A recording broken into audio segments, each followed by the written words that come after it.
Hi, this is Mike. And I'm Ben. And this is Waiting on a Phone Call. Ben, this morning we are waiting on a phone call from a very special guest who I was able to, of course, connect with his people. And, unlike last week, I'm sure this phone call's coming. Oh, yeah. And you know who this is this morning? Who we're hearing from? I'm excited, Mike. He's got a good name. He does. Right. One of the best. One of two best. But in this case, it's Mike Tyson. Man. Mike Tyson. How lucky are we? Iron Mike. How'd you pull this one off? I mean, how'd this one come about? Well, you know how it is. Right. Being me. I make connections. You're good at networking. I know. Yeah. And so, this actually came from, a trip to Las Vegas. I was telling you last week about face wash I use that smells like Las Vegas. Right. Well, I also like to go to Las Vegas, obviously, because I make the connection with Vegas and the face wash. Mm-hmm. So, I just ran into Mike. Man. Mr. Tyson. I call him Mr. Tyson because, that was smart. We share the name, and you got to show respect. He's got a powerful. Certain people more than others, probably. He's one that I would definitely call Mr. Tyson at all times. I know. Until he told me not to. Right, exactly. Yeah. Which he seems like the kind of guy that wouldn't probably want to be called Mr. Tyson. He'd go with the less formal. I think Champ. Oh, okay. I think Champ is what you would call Mike. Yeah. Well, actually, I know. Yeah, he because we've gotten to know each other so well. Right. I know that he likes to be called Champ. Oh, thanks for the reminder. Yeah. You got it. And so Vegas, we had we just kind of, connected right off the bat, playing some blackjack. Right. Like you do. And so was able to set this up. Sorry about last week. Mark Wahlberg, great guy. Next time. He apologized too. He wanted you to know good. You talked to him specifically. since. Nice. Yeah. That he's sorry. But right. So before he calls, because we're still waiting, he hasn't checked in yet, but I'm sure he will. I thought I'd just give a little background. On Mike? Yeah, on Mike. Mr. Tyson, let's hear it. And I know you know a lot about him. Man, I like Mike a lot. So, I'll just give like the quick and dirty. He, born in Brooklyn. So right. He's a New Yorker. Mm-hmm. And rough childhood. Brownsville, I believe, is the perhaps suburb or wherever he originally came from. What would that be? Is that like his block? Borough, maybe? Block, yeah. Borough? Well, I don't think Brownsville is a borough. But, right, Brooklyn it's inside of one. Is the borough. Say. Right. Yeah. I mean, anyway, so he was a New Yorker. Right. New York. And, we really know him from, his fame came from boxing, right? Absolutely. Tremendous boxer. Why don't you tell us a little bit about his boxing background? I know I know that studied. like it all came about because he had been, he had been arrested a lot as a kid, like something like 38 times by the time he was 13. And whoa, yeah, that's a lot. So at some point he ended up in this reform school and basically a prison for kids, and told the guy he wanted to box, and the guy's like, yeah, no. And then he was serious and he's adamant, and he ended up doing it. Met up with this guy, Cuss. I don't know if you've heard. It's a great name, Cuss. I do like that name. Yeah.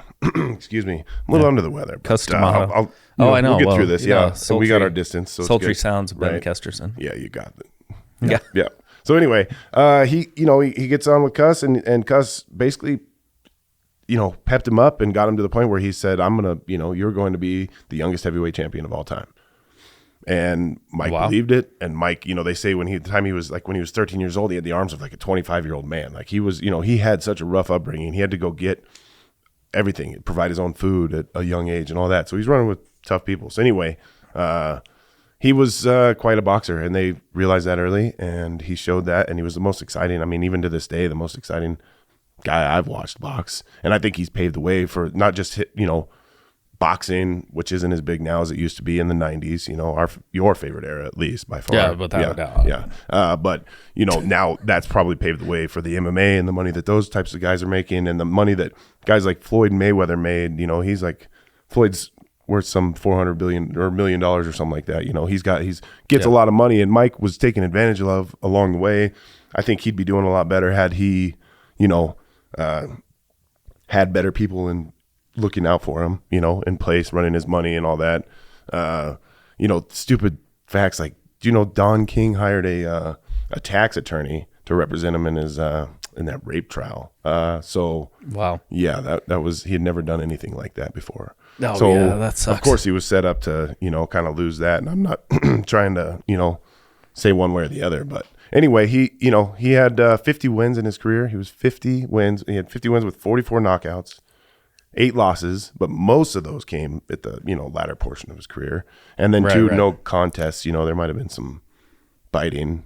That did happen. Yeah. At that point, we're not going to bring that up when he calls, though. Oh yeah, no, absolutely not. When did you give him a time to call in? Well, I told him, now, and it's already now. Right, so, it is now. We are in the now. So I'm pretty sure he's calling. Okay, good. Now, almost now. Right. Not now. I mean, he hasn't called yet, so we'll get him. Okay. I just texted him on his cell phone, which I know. Right. And I've got it right here, and here, see, message sent. Okay, good work. Yeah, Mikey T. Yeah, no, he's gonna call, but in the meantime, tremendous life he's led. Right. Difficult, no doubt. Oh, absolutely. You mentioned all of those arrests. Yeah, I mean, and I don't know why I got such weird facts about Mike. I mean, I think probably in some weird ways, like I said, he shaped things like in the 90s or late 80s, but especially the 90s, because I think of guys like Tyson and Tiger Woods and these Bo Jackson, man. I mean Bo. I used to look up to those guys so much when I was just a little kid, and I think that regardless of what happened down the road, there's always that that element of this is this person's kind of on a pedestal, like a I don't want to say a hero, but inadvertent role model, whatever you want to say. It's just so I was a fan. Sure. Well, Perhaps that's what's so fanboy. interesting about, a guy like Mike. Can't wait to talk to him. Well, yeah, I know. That's all I care about right now is talking to him, is that phone call from him. But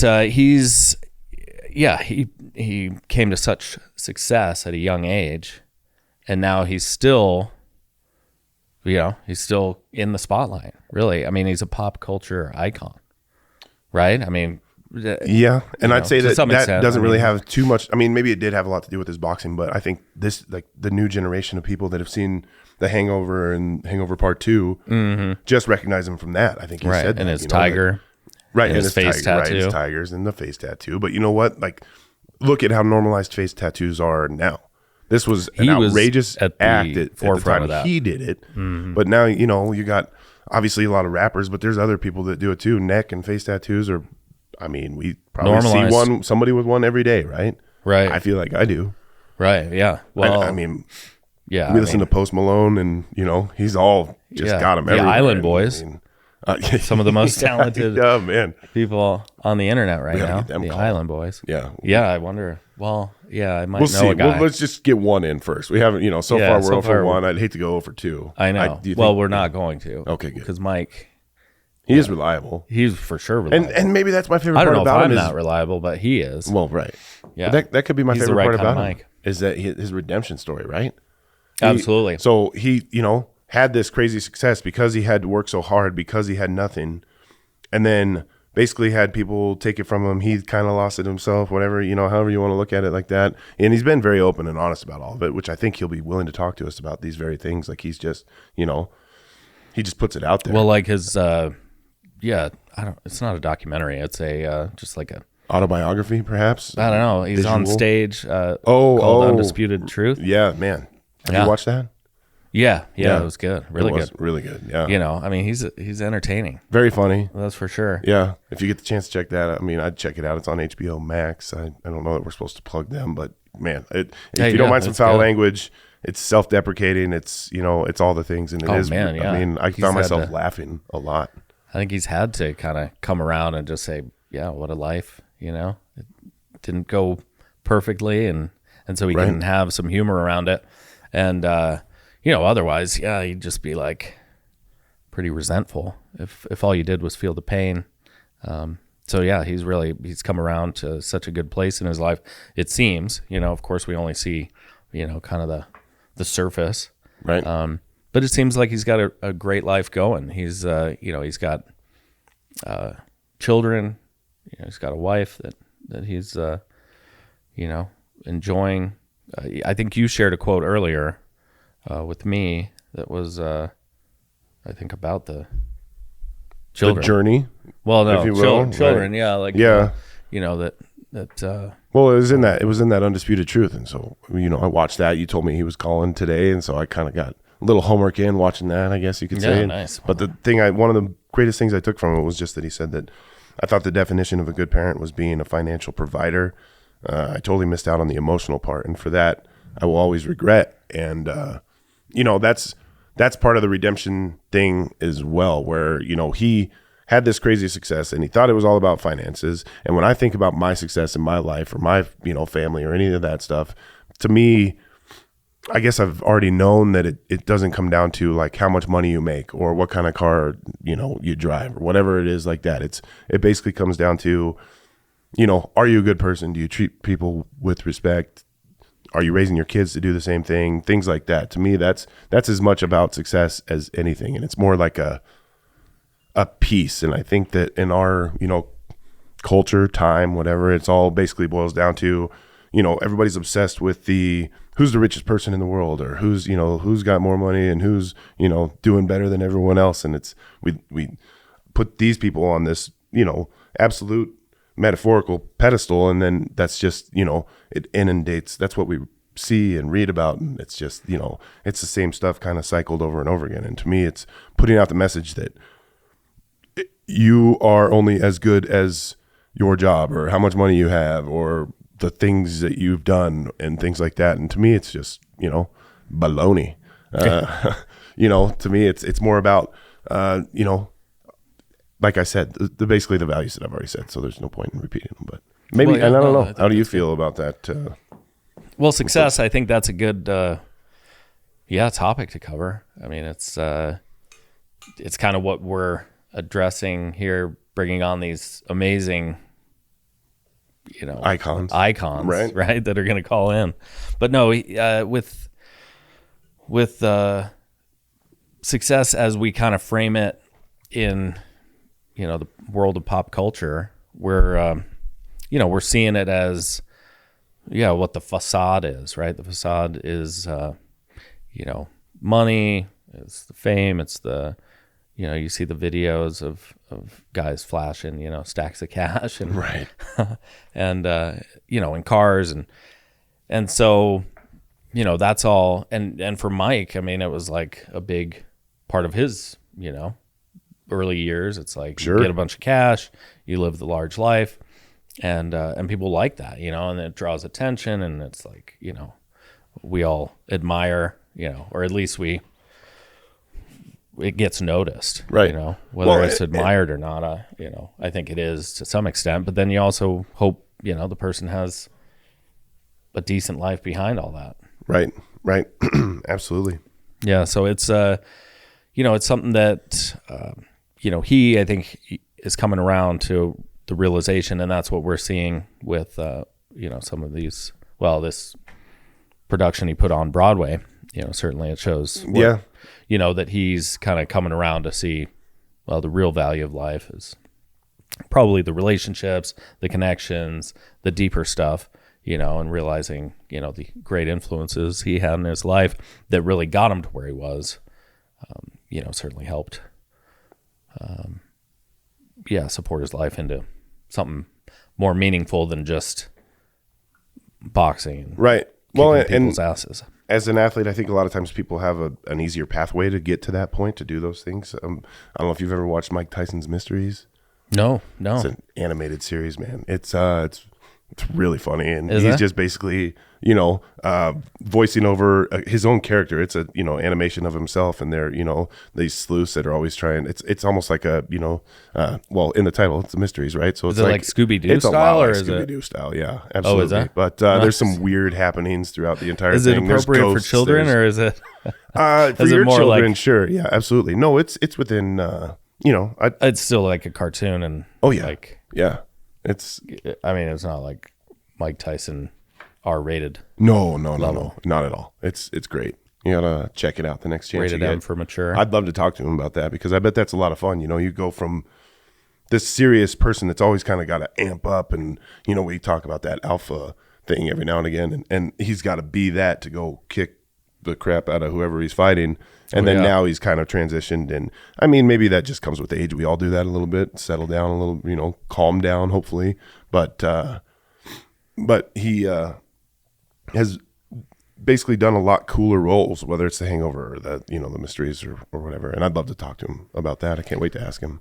It's almost. I mean, is he running out of time to call in or what? No, we're good. We got plenty of time. Yeah, no, this is good. We gotta set up the scene, make sure people know that who he is. Did you have a customato in your upbringing? Oh, in my upbringing, yeah, I don't know. I mean, beyond your dad, obviously you have your dad, and maybe that's kind of the role that he played for Tyson. So in a lot of ways, it is just our dads probably, because that's the prominent male figure that's there. Absolutely. In and that if you sense, don't have that, then, right? Yeah. Because for me, it was I had other influences, I guess, but the by far the over the top best one was my dad, right? Because of just the way he saw things, and it's just like anything else. Like he was much more of that pedestal I talked about earlier. That he was the top of that for me, for anyone. And I think I hope that that's the way it is for our kids. And at the same time, I think so. You want to make them work a little harder, because that's like anything else, whether it's Tiger or anybody, Mike Tyson. I think the people that are the best at anything that they do are the people that work harder, right? Right. That work the hardest at it. I know you're looking at me and smiling a little bit right now, and I realize I am the most guilty person of apathy not at ever. all, not at all. But that's the lesson I want to. My dad worked his tail off, and so that I could play. And I always say, he worked 24/7 so I could play 24/7, basically. Right. And that's what I've done. But I don't want that for my kids, because there's a lot of value in applying yourself, right? Pushing, obviously. Yeah, and sure. I'm not saying I'm sitting here as some total failure. I've been fortunate, and but you're really good at what you do, right? I guess so. Yeah, golf. I mean, you're right. a great golfer. That's primary. It's all relative. There's I don't know. I'm not out there on tour, so I must not be that good. But yeah, you're on. But again, tour. applying myself probably could have improved the odds. But No, anyway, sure. what I want to pass on to my I think kids that's- is that they that's a good point. that they will work hard at something, find that thing that they love, and then work harder than everybody else. And I think Mike even said in one of the things I've seen on him that he doesn't really expect like that same level of greatness for his children, because they don't have to come from that same place that he did, that darkness, to go get the light, to the light, as I think he said it. And so that drive isn't necessarily there for his kids, because they've had it basically handed to them, right? Where he didn't. So it's almost like that all kind of, it's like generational, right? It skips a generation. It's like a twin thing or something, Well, it is, yeah. And what do they say? That easy times make tough men make easy times. Right. Easy times make weak men. Right. Something like that. Wait, easy times make weak men make tough times make easy men. Strong men, right? No, Strong I see. men, You're absolutely, the one. yeah, that one. It's a great, like, and it's fool cyclical, me twice, right? Yeah, the George W. Bush. Oh, yeah. I mean, you're not gonna fool me again. Yeah, fool me. Okay, but yeah, so I think what happens is, and we were talking about this earlier, we are, we both had strong male influences in our lives. Right. But our men were strong men, right? Our fathers Yes. were strong men who came from tough times. Right. Like, for my part, my dad grew up in poverty in Pittsburgh, outside of Pittsburgh. Yeah. Tough life. I mean, didn't have any money, working class, whatever. His dad worked in a manufacturing plant, Right. type of thing. Pittsburgh Plate Glass Company. Nice. And so, no money, no extras, but, they lived a happy, good, normal life, but just no extras. So, but he worked his ass off playing sports, which gave him the opportunity to get out of that life, Right. which is kind of similar to Mike, right? I mean, it's like sports are a great way for young men to overcome adversity. Right. Certainly like, Mike, way more adversity, but similar, where it's like, okay, that lights the fire and you end up, working hard because of it, overcoming a lot of adversity. And then, and I know that's similar probably for you and your dad. I mean, tough youth or, Yeah, absolutely. A lot of lack. He, I wouldn't say it was, anything like Mike's or even probably what your dad's upbringing was like, but at the same time, it was not easy by any means. It was in Tucson. And, right. not, very much. It's hot down there. It is hot down there, right? Yeah. That's adversity. Definitely grew up in like a lower middle class type family, and Sure. that was Nothing he came had to too work easy. to get what he got, and he appreciated things more for it. I think Whereas you and I, it's like we've got our our dads who worked super hard and right, and then made life kind of easy on us, and right, yeah, so like we've cyclical, man. Yeah, we're not quite probably setting the world on fire. With success, but again, it's different measures. So then maybe what our fathers passed on to us was, like, hey, being there, being able to show us love, show us attention. So we're able to show that then to our kids, right? Which is good. Tyson didn't really have that. No, he had, Cass. Cuss. I like that name. Yeah, that's a good name. How do you come up with that? Is that like Augustus and then drop down to Cuss? I believe it's Augustine. Augustine. Name. Yeah. Well, okay. See, I was close. But anyway, we only got a couple minutes here, pal. Oh, it's Constantine, huh?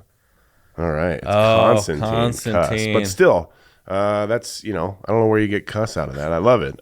Connie, nice. But, we only got a couple minutes left, Mike. And Cuss definitely isn't going to call us because, he died a while ago, sadly. But, do you really think Mike is going to get this in? Well, it's not seeming like it. What'd you just say? I'm kidding. Yeah. Bad joke. Bad dad joke there. Bad joke. Yeah. Seeming like what? What's the joke? You just, did the lazy Arizona thing, and it was, like maybe some sailors or seamen, it's seamen like it, and it just sounded funny. I don't know. Anyway, sorry. No. Terrible dad joke. Yeah, right over my head. Also Which, is not a good one because it didn't hit or no. Right. Anyhow. Yeah. Well, the call, I'm sure, is coming. I mean, probably just he'll call maybe to try and reschedule. Yeah. At this point, if it's not going to happen. Yeah. Once again, one of your solid relationships is not exactly. Yeah. It's a good relationship. Through. Yeah. I'm starting to wonder about what our relationship actually is because of how close you are to these guys, and they won't even call you, and yet here I am, the sucker, coming in. All excited to get, Mark's going to call us. Mikey's going to call us. Champ. I get to talk to the champ. It's happening. No dice. No, I don't know if it's happening. Come on, man. We got like a minute or two tops here. I think we're running real short on time. And even if we did get to talk to him, it'd just be like, hey, champ. And then, I guess it's a podcast. We could extend it out a couple minutes. But, right. Basically, I think maybe he heard part of this. Well, I guess he couldn't have because he's not here, and we're not out yet, but we're about to be. And, this isn't a live show is what I'm saying. We're pre-recorded. And, right. And so maybe he heard part of it and he's like, man, I worked my butt off to get to where I got to call in and talk to two, lazy bums. Couple bums. Not happening. Not doing it, But then again, I don't know what his opinion is of you. No, well, yeah. I'm sure he loves you. Everybody loves you. Yeah, really. Yeah. No, he does. I know. We really connected there in Vegas. Right. Where I met him. That's everybody connects in Vegas. In person. Those are deep and meaningful. Yeah. I bet he probably doesn't even remember it. He's probably changed his number and it's not actually his. No, I'm sure he remembers it. He's, come on, Well, I mean, recognizable guy here. There's so many wonderful things. That guy, he used to be so fun to watch. And now I'm glad to see that he's still kind of going along and still relevant. Like, some of our guys from the 90s, like we talked about Wahlberg. Oh, yeah. And shout out to the 90s. Some of our, influences from then, for sure. Yeah. Got to get your shout out in there. I knew you were going to get one in. Yeah. Shout out to the 90s. I mean, it's the greatest decade. Yeah. Yeah. Next to the 80s. Maybe, not to change course here, but I think we kind of wrap this up. And I guess he's not going to call, so maybe I should kind of take the reins or something on the next one. And maybe attempt to. I'm surprised. I really am surprised. But, I know. But no, I think I'm 0 for 2. It's looking that way. I'm going to call it, man. I'm calling it. You're 0 for 2. 0 for 2? You're 0 for 2. Man. Strikeout. Yeah, well, you get 3 strikes. I should give you one more. Do you want one more? No, you better take this one. Maybe let me get a strike or 2 on me, or maybe have some success. I got some people I could probably reach out to. Really? I don't have quite your connections, that's for sure. I'm sure you do. You know everybody. But at least I can find people. Yeah, and exactly. Maybe give them a sob story of why they should call us and talk to us, and maybe that'll work better than these really good friends of yours. I know. Yeah, you'd think they'd come through. Yeah, because we're so close. Right. Yeah, absolutely. Well, next time again. It's always next time. At least so far. I know. So far, yeah. But no, I mean, we're gonna get those calls. Right. Still waiting on a phone call. Well, that's not what I want, but it's what we got this time. We got it with Mark Wahlberg last time. But yeah, thanks to Mike Tyson for not calling, but allowing us to use him as our subject today. It was good chatting about him, and man, yeah, I could go on. I feel like that time went by way too fast. There's so many more other sweet nuggets to get in there, but you know what? Next time, I guess. I always like to say next time because I know next time. It may not be a next time, but I know next time. It's good. You got to have hope. You got to look forward to the future. Right. Yeah. So. Okay. Well, yeah, it's not going to work this time, but I'm glad we had our talk. No mic to mic contact today. That's all right. My apologies, buddy. That's okay. That's all right. But you can next week. I'll take the reins. Great guy, great topic. It was, and I didn't have any problem with that. I think congrats it'd be nice Mike. to have had some contributions from him, and hopefully next week I can safely get us a solid guest that will contribute to our conversation. I'm gonna kick it to you. It's just you and I, and it's nice to have a third voice in there somewhere. So I know we got to get someone in here. Yeah, I mean we will. Of course. Yeah, that's what this show's all about. Yes, right? Yeah, we're gonna get the phone call. It's coming. But not from you. So next week I'll try. Like I said, I'll line somebody up, and we'll have another go at it. And until then, thank you. It was fun. Yeah. Hey, appreciate it. See you next time. Thanks, Mike. And in the meantime, do listen anywhere you find podcasts. Follow us on Facebook and Instagram at Waiting on a Phone Call. Yes, sir.